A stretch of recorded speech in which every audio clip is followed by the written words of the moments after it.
Assalamualaikum warahmatullahi wabarakatuh. Selamat pagi, Om Swastiastu, Namo Buddhaya, salam kebajikan.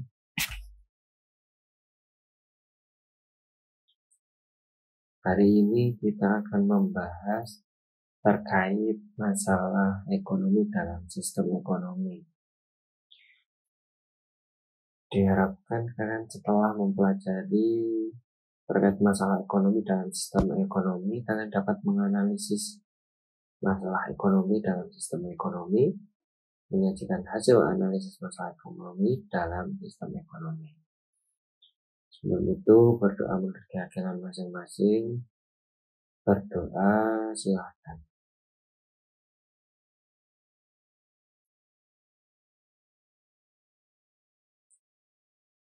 Berdoa selesai. Soal yang pertama, masalah ekonomi modern yang dihadapi oleh setiap masyarakat atau suatu negara adalah A. Ketidakkeseimbangan antara permintaan dan penawaran.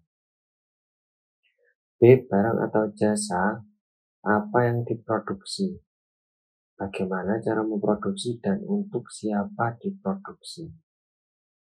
C. Stabilitas harga dan kesempatan kerja. D. Ketidakstabilan kurs mata uang dalam negeri terhadap valuta asing. E. Ketidakmerataan distribusi pendapatan nasional. Jadi jawabannya di sini adalah B. Barang atau jasa apa yang diproduksi, bagaimana cara memproduksi, dan untuk siapa diproduksi. 2.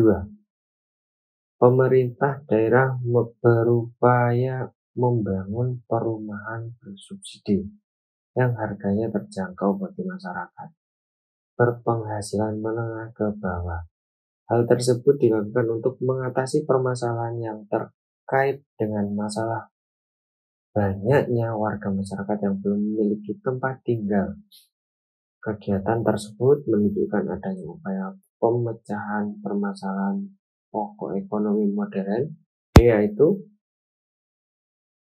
A. Untuk siapa barang diproduksi, B. Barang apa yang harus diproduksi, C. Bagaimana cara memproduksi, D. Di mana barang akan diproduksi, E. Berapa banyak jumlah yang diproduksi.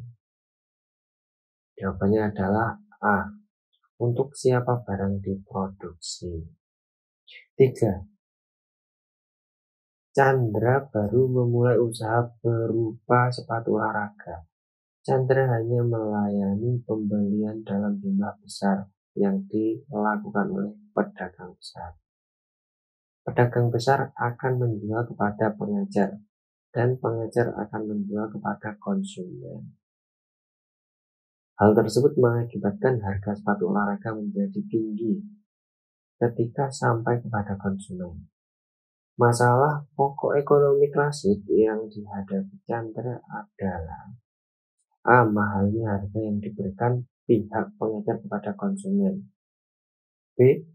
Barang yang diproduksi tidak sesuai dengan kebutuhan masyarakat. C. Chandra tidak tepat dalam memilih jenis barang yang diproduksi. D. Saluran distribusi yang panjang menyebabkan penurunan jumlah penjualan. E. Murahnya harga sepatu olahraga yang dijual Chandra kepada pedagang besar. Nomor 3 jawabannya adalah D. Saluran distribusi yang panjang menyebabkan penurunan jumlah penjualan. Soal keempat, Bapak Untung merupakan produsen tas dan sepatu lukis. Dalam memasarkan produknya, ia menitipkan hasil produksinya di outlet-outlet pusat pembelajaran dan toko. Akan tetapi, harga barang menjadi tinggi sehingga jumlah konsumen menurun. Oleh karena terjadi penurunan keuntungan, Bapak Untung memutuskan untuk memasarkan produknya secara online Berdasarkan ilustrasi tersebut, masalah pokok ekonomi klasik yang dihadapi Bapak Untung adalah A. Distributor kurang menguasai teknik pemasaran yang baik. B. Harga yang ditawarkan produsen dan distributor terlalu mahal. C. Produsen tidak memanfaatkan kemajuan teknologi secara baik. D. Penyaluran barang dari produsen kepada konsumen tidak tepat. E. Barang tidak sesuai dengan selera pengunjung. 4. Jawabannya adalah D.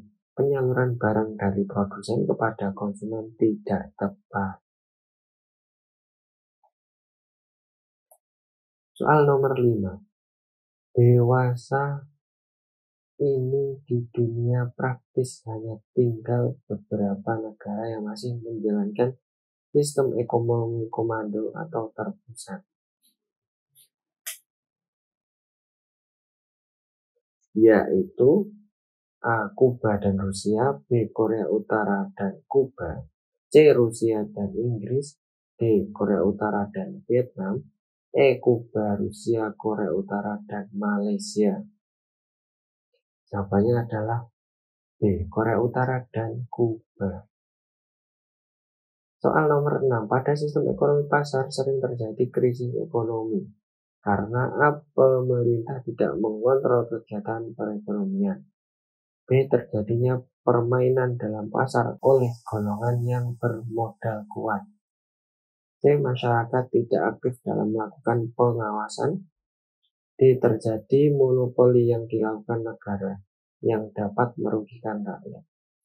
E. Masyarakat dan swasta memiliki faktor produksi. Jadi jawabannya adalah A.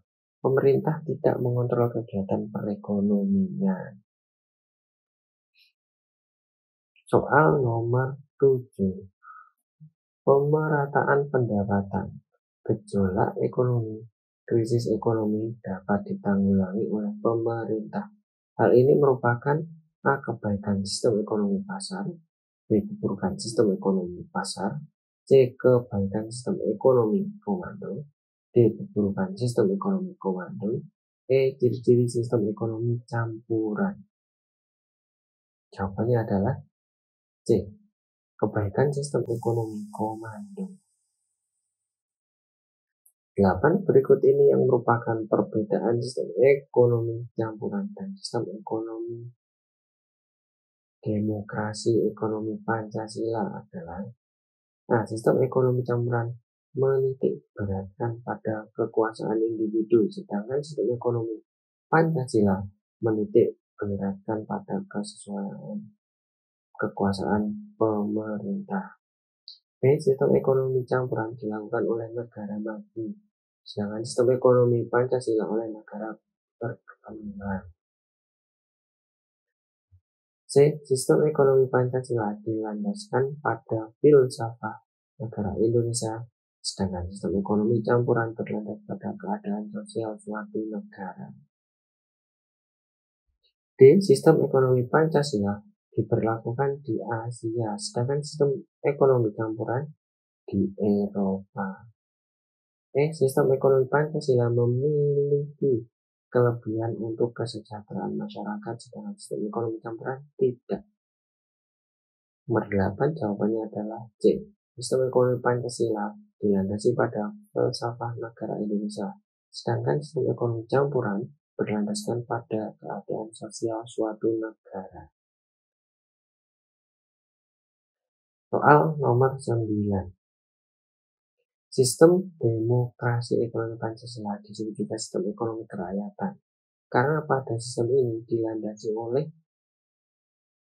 pada Undang-Undang Dasar 1945 A. Pasal 33 ayat 3, B. Pasal 33 ayat 2, C. Pasal 33 ayat 1, D. Pasal 30 ayat 2, E. Pasal 27 ayat 1. Jadi jawabannya adalah A. Pasal 33 ayat 3. Soal ke-10, sistem ekonomi Indonesia sekarang ini cenderung tergolong sistem ekonomi campuran antara sistem ekonomi pasar dan sistem ekonomi komando. Hal ini terlihat dengan adanya rendahnya pendapatan per kapita dan distribusi pendapatan yang tidak merata. B. Dominannya sektor informal dan maraknya pasar gelap. C. Perkembangan sektor modern dan sektor tradisional secara berdampingan. D. Dikuasainya sektor produksi yang menguasai hajat hidup orang banyak oleh negara dan swasta tetap diberikan kebebasan untuk melakukan usaha. E. Selarasnya kehidupan masyarakat perkotaan dengan masyarakat pedesaan. Jadi di sini jawabannya adalah D. Dikuasainya sektor produksi yang menguasai hajat hidup orang banyak oleh negara dan swasta tetap diberikan kebebasan untuk melakukan usaha. Untuk pembahasan soal hari ini sudah selesai. Apabila ada kurang lebihnya mohon maaf. Berdoa menurut keyakinan masing-masing. Berdoa silahkan.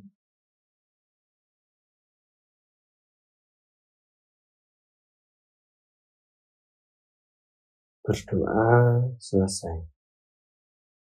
Sekian dari Bapak. Assalamualaikum warahmatullahi wabarakatuh. Selamat pagi. Om Swastiastu, Namo Buddhaya. Salam kebajikan.